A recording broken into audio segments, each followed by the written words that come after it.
Hello and welcome to this episode of Homemade Healthy. I am your host, Rob, and I'm here with my lovely wife, Lisa. Darling, tell our friends what we're making for them today.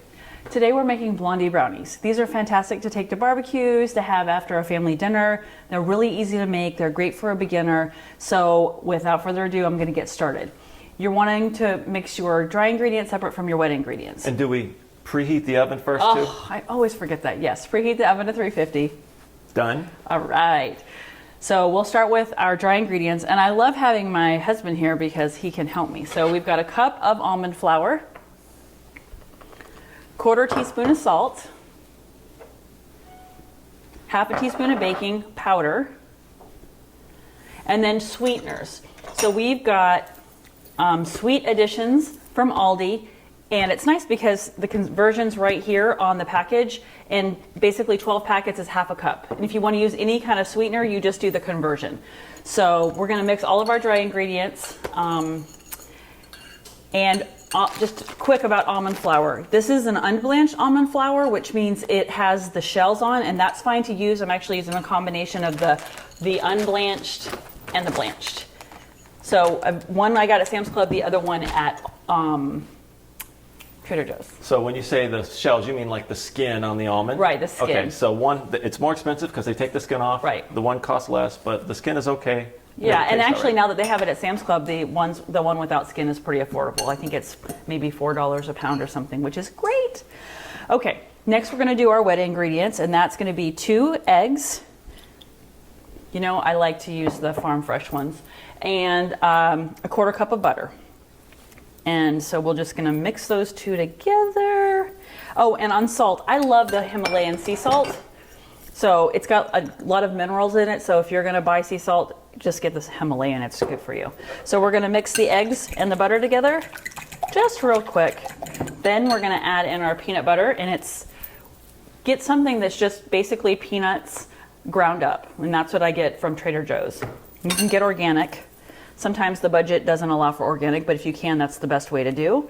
And we're just going to put in our peanut butter and mix. You want to do mixing? Oh, I'll give this as a challenge, mixing peanut butter. Okay, while he's mixing that, oh, speaking of butter, Kerrygold is a great butter because it's got, it's actually from grass-fed cows, and it's a little bit more of a yellow color, you'll notice.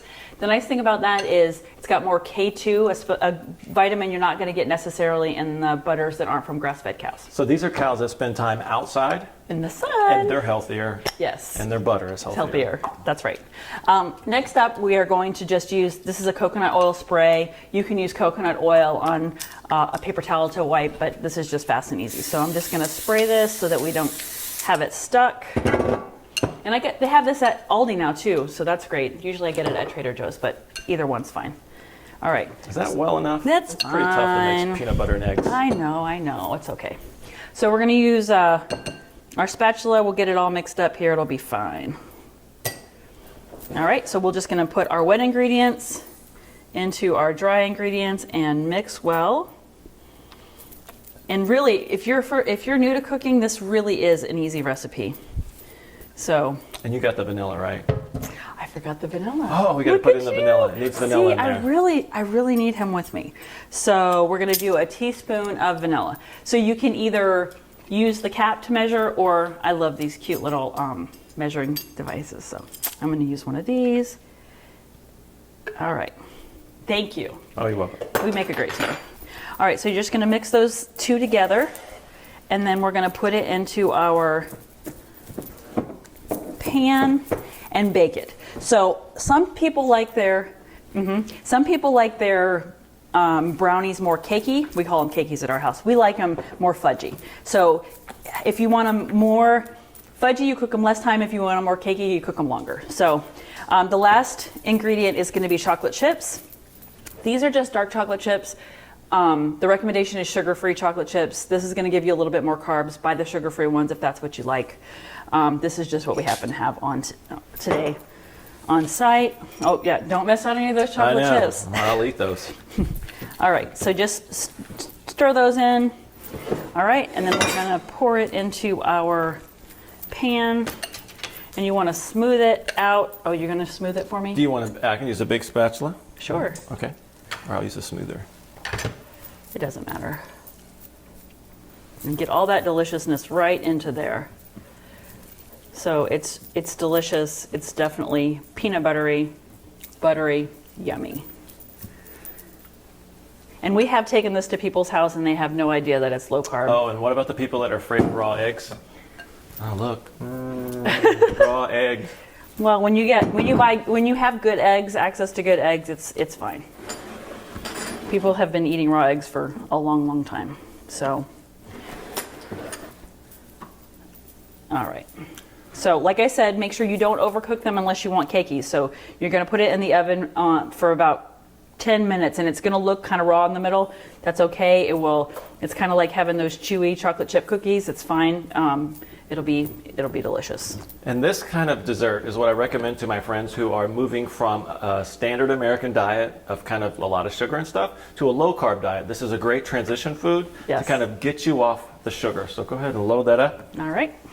It's going to be awesome. All right.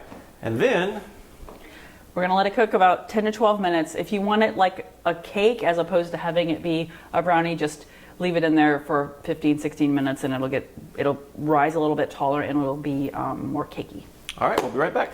Now they're out of the oven and they are amazing.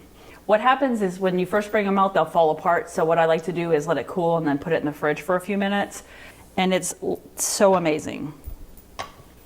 Okay, first bite's yours? No, you get the first bite here. Oh, I love it. Oh my gosh, it's like our wedding again. Oh, no, just kidding. Amazing. Peanut buttery, chewy.